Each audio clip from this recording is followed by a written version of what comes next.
Welcome to Marketing Mistakes and How to Avoid Them.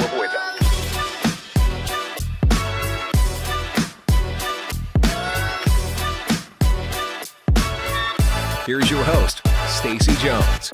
Welcome to Marketing Mistakes and How to Avoid Them. I'm Stacy Jones, and I'm so happy to be here with you all today, and I want to give a very warm welcome to Tim Parkin.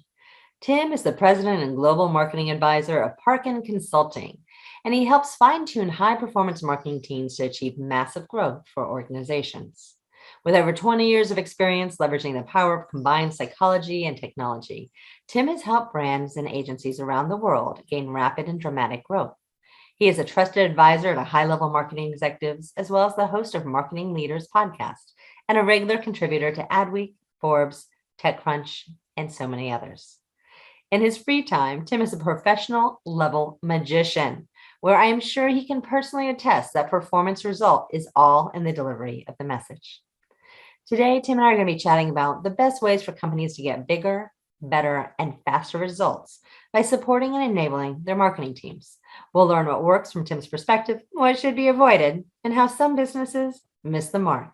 Tim, welcome. So happy to have you here today. Stacy, thanks so much. I'm so excited to have this conversation. Well, I am delighted because there is nothing that I want to learn more than how to get bigger, better, faster within our organization to scale. And I have a feeling our listeners also share that same sentiment. So thank you so much for coming today. To start, how did you get here to today? Now, you and I were talking a little earlier, and this was not the path that you originally planned on. I never thought I'd be here. That's for sure. Yes. As a young child, I thought I wanted to be a professional magician, as you said in my bio. And so I pursued magic and became quite good at it. You know, in college, that's how I survived as an introvert. I would have huge crowds around me doing magic. And I thought this would be wonderful as a career. The problem is, if you're a professional magician, you work nights and weekends. That's when everyone has parties and dinner. So I said, that's not for me. And from there, I got into programming, another one of my passions. I love technology and programming. But again, I pursued video game development, which, you work 80 hours a week building these expensive, high stakes games. And I said, that's not for me either. So I was fortunate to stumble into realizing that the companies I was helping develop software for didn't have a product problem. That they were building cool stuff, but no one wanted it. No one cared. And that's what I realized, they had a marketing problem. So that got me interested in marketing. And from there, I combined technology, which is marketing today is synonymous with technology, and magic, which marketing has so many parallels with magic. It's about telling a story. It's about involving the user, the customer. It's about understanding how people think and act and what they'll respond to. And so combining technology and magic, and here I am now in marketing, and it's wonderful. I love it. That's awesome. I don't think that many marketers can say they had quite the same path. Absolutely not. It's very unique.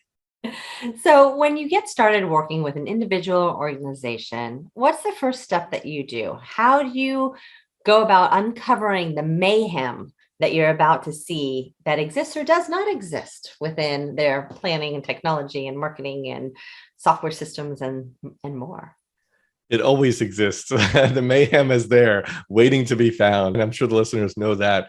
Yeah, I'm fortunate because I'm a consultant. I'm an individual. I don't have a company or anything like that. And so when I come into an organization, I get to talk to everybody. And that's how I start, is I ask people questions and I talk to them. And because I'm an outsider, people want to share their story. They want to share their experience. They think and know, rightfully so, that I can help them if they express the things that perhaps I haven't said before. So I learn all sorts of things in my initial conversations with people about, where they think the problems are, right? It's not necessarily true. Perception is not reality, but I get to hear from all the sides, from the executive leadership team down to the frontline, employees who are running the show, what's happening, what's not happening. And essentially there's what I've found 3 criteria that define a high performance team: people, process, and alignment. And it's in those conversations that I can discover which of the 3, sometimes many, are the biggest issues. So sometimes it's all 3, sometimes it's just 1, sometimes it's 2 of the 3, I'm assuming. Always, yes. Some combination there.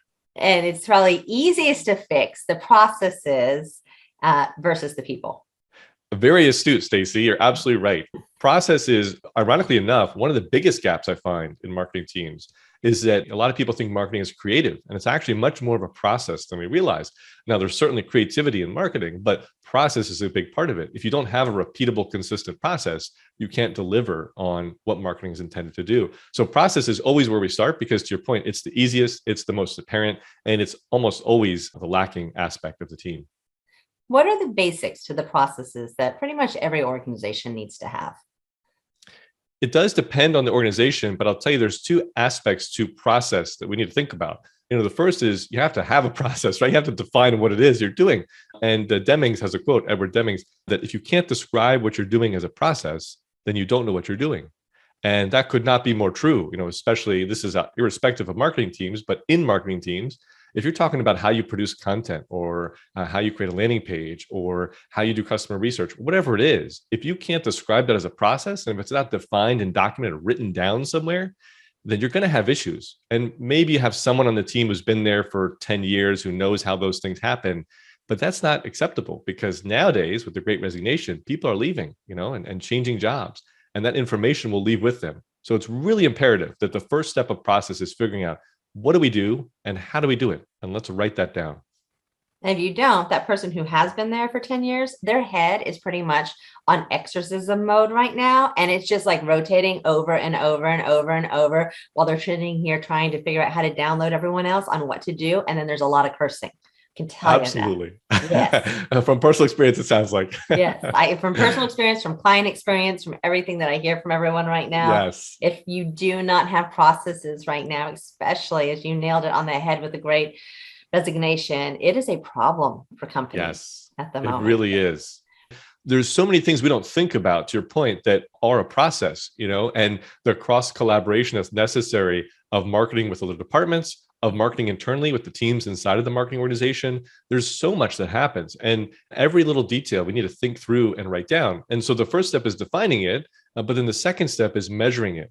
And that's where you put in benchmarks, you put in SLAs and OLAs to say, how fast will you get this back to me? When can I expect this to be done? What does success look like? Because once you can start to measure the process, once it's been defined, then you can start to improve the process. And that's really where a lot of wins come in. But initially, so many teams are just missing, process altogether, that defining it is the best place to start. And so defining it being the first step. So you sit there, you get the stakeholders together, you pull out your pieces of paper or some sort of shareable dashboard now that everyone can stare at their screens and write together on. You download, you think what your processes are. What do you do then? Yeah, once you have everybody together and you've talked through, what happens today, and you write that down, then you want to look at that and ask a couple of questions. The first of which is, what's happening that shouldn't happen? What can we eliminate from this process? Because there are some things that, you're probably doing just because you've always done it or you thought it would be helpful, and it's just not adding value. So get rid of that stuff. Simplify. We have to simplify as much as possible. The second thing is to think through the dependencies. Who needs to be involved with this that's not, or what assumptions are we making about who is involved or who's not? Because if you don't have the right people in the room and they don't agree on the process, hit some issues there. And then again, as I mentioned, the third is, how can we change this or improve it to be better? What steps can we move around? How can we parallelize things? There's a lot of process optimization, jargon we can talk through, but essentially it's, how can we make this better? What would make this easier and simpler and faster and better for everybody? Are there any software tools or like your go-tos that you like using the most in all of this? I'm a huge fan of Notion, Notion. Notion.com. It's kind of amalgamation, if you will, of like Basecamp meets Trello meets Google Docs. Absolutely amazing, free to start. I use it with all my clients, but it's a great place because you can store lots of information. You can organize it. There's boards and databases and tables and formula, all sorts of things. So it really grows and scales with the team and your complexity, but it's a great place to store information, track all this, and to document and review and manage processes. Awesome. Okay, so you have the team together. They're on the same page. You've defined the processes, that things don't exist as far as processes that are written down at least. And you're getting them into some place in some format. What do you do after that? Yeah, the next step probably at that point is typically to look at the people or the alignment. And I'll come back to alignment because alignment is the most important part, but it's also the most challenging part. But people is a big aspect that we don't realize. We often think that if we just have the right people, that's sufficient. But we need to have the right people and continue to develop those people, especially now, as we talked about with the Great Resignation. So people need two things. They need to have skills and they need to have support. So obviously skills is pretty clear. I think that you need to make sure they have the right skills to do their job, but also you want to keep developing those skills. The one thing marketing does is change, and you have to keep up to date on all the latest changes and developments in marketing. So having skills is not enough. Continuing to grow and develop those skills is really important. And the second aspect is support. Your team has to know that if they have an issue, if they see a problem, if they think of an idea or an opportunity, that there's support, that they're supported to pursue those opportunities, to raise those issues, to have those tough conversations, and also to coach your team to help them to develop as people, as leaders, as managers, et cetera. So people is not just hiring enough people and having the right people. It's also about continuing to develop and grow your people so they can work better together, collaborate more effectively, and just do a better job. I would say with all of that, if you're looking for people that you are going to invest in and grow, and that you're hoping they're going to invest in themselves and grow, the third little cog to that is making sure you have people who actually want that position, because that has always been an eye opener to me. Of you're like, come on, you can do it. You have the capability. You know how to do it. And then they're like, no, I don't want to do it.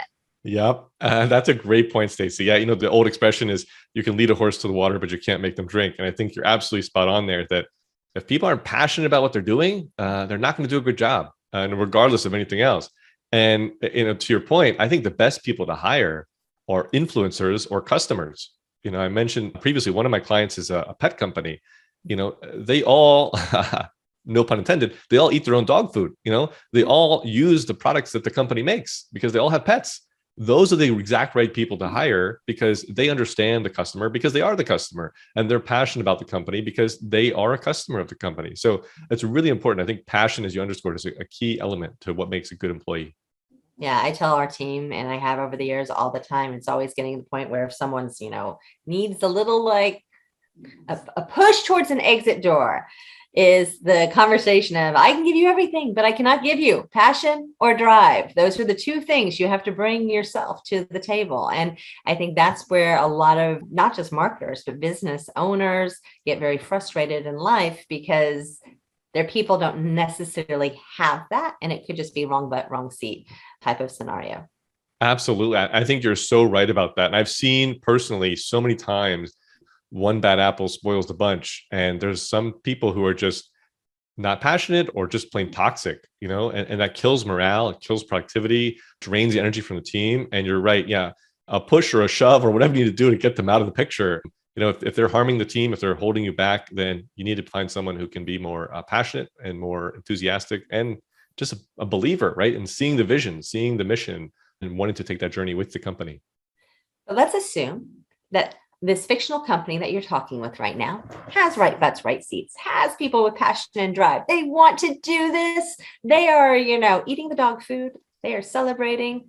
What is the next step? What do you do then after all of the brainstorming has gone down onto digital form? Yeah, there's a couple of directions that we typically go, but everybody can improve. So even if your team is in sync and you have the right people and they have the right skills, everyone can improve. So part of that is making sure you have professional development plans in place. The other part is getting your people external support to have fresh ideas. But the other is listening to your people, frankly, that, we talk about accelerating digital performance, at least, testing and optimization is a huge aspect of this. And your team has lots of ideas about how to improve your processes, how to improve your marketing. And oftentimes we don't give them the opportunity to express those, to have an avenue for those that's conductive, that's useful, that's productive. And so letting your team have that outlet to raise ideas and take ideas from them is a wonderful thing to do with your team if you've gotten to that point. And even before, frankly, you've gotten to that point. And there's other avenues to collect ideas, from customer support, from your customers directly. If you have a customer research team, there's so many ways to get ideas, but your people are valuable beyond just what they do. They're valuable in the insights and the ideas they can contribute. And oftentimes we forget that aspect of it. Also, in like sales positions, they're front line. They're seeing where things are just not moving and where they're getting frustrated and wishing that they could change X, Y, or Z. And having them enabled to actually make those changes is going to result in a lot more sales stemming off of those X, Ys, and Zs. Absolutely.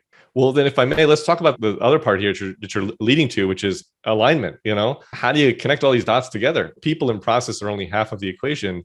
Alignment, among the people and the process is so important. And this is a big struggle, a huge challenge, but it's paramount that you get this right. And it has to do with having a clear vision, like you were talking about before with the passionate employees. Where are we headed? What are we trying to do in the market, in the world? Why do we exist? And you have to have people who understand that, and you have to communicate that constantly to your team. This is what marketing is trying to do. This is what the company is trying to do. And the other, though, is you need to have shared goals, the goals that people are really bought into and you hold accountable to. And I like to use OKRs for this, objectives and key results, as a framework. But people have to have goals that they can align to. How do we operate? What are we doing? How will we hold ourselves to account? That alignment process is so key. And if you have great people and they're all, highly skilled and proficient and enthusiastic and passionate, and you have solid processes, but they can't coalesce in alignment, then you're still going to be in trouble. And so how do you do this? What's the best way of getting those in place? Unfortunately, there's not an easy answer. I wish there was a 1, 2, 3, you could just walk people through and have alignment. But alignment, is more of a change management initiative than anything else. It has to do with people. And so you have to get people to understand things. And I think you raised earlier, sometimes that means you have the wrong people. And alignment can help underscore that we need to make a change here. Another aspect typically can be restructuring, at least the marketing organization. How are we operating? And is it effective? And if not, how do we change how we're operating to align divisions or teams much better? The other aspect, though, as well, as I mentioned, is OKRs. And OKRs are wonderful, I think, because they can be nested. So you can have an OKR that breaks down to, sub OKRs, et cetera.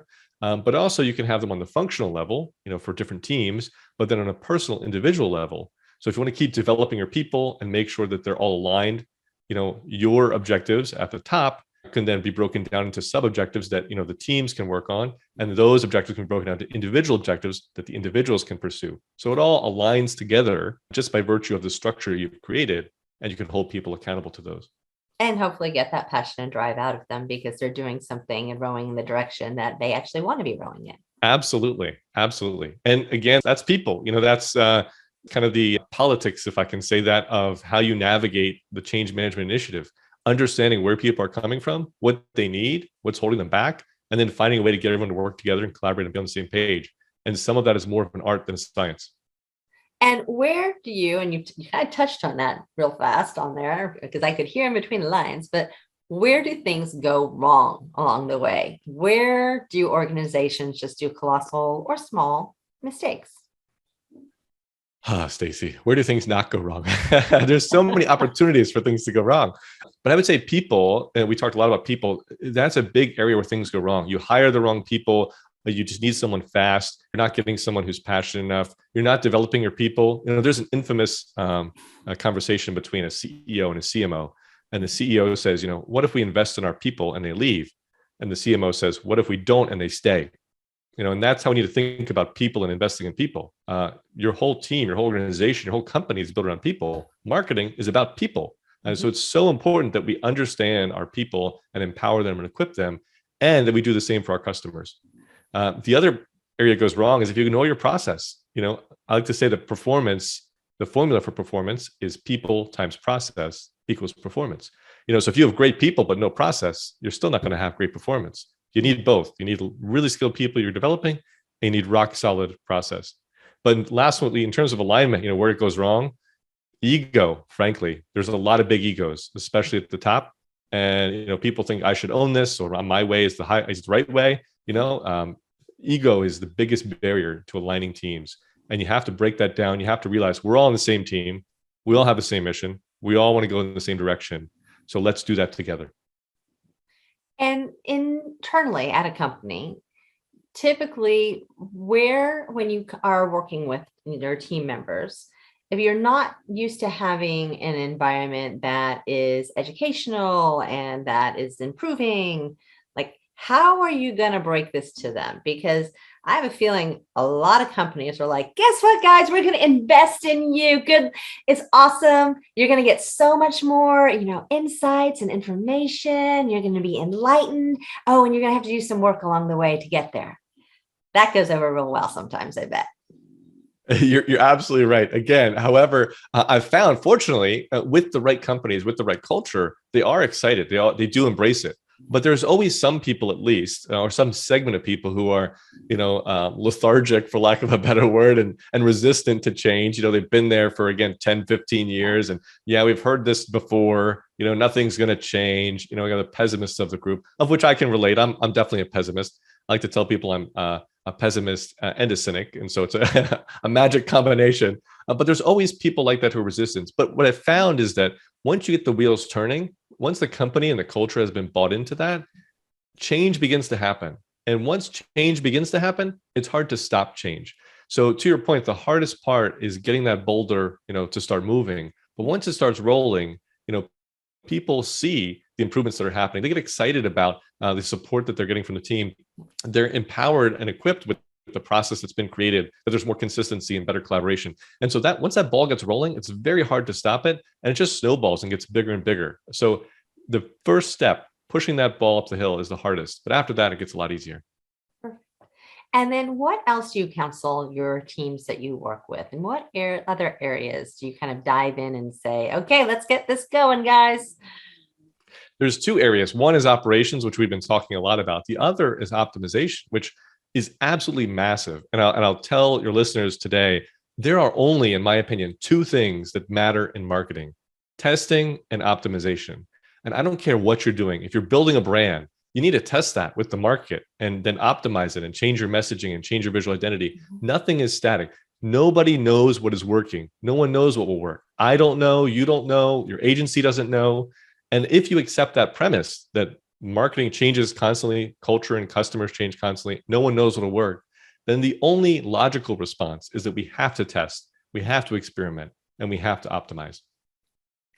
And so when you're looking at testing inside of an organization, what are the parameters you usually put in place versus okay, let's stop everything and all things to this new bright, shiny object?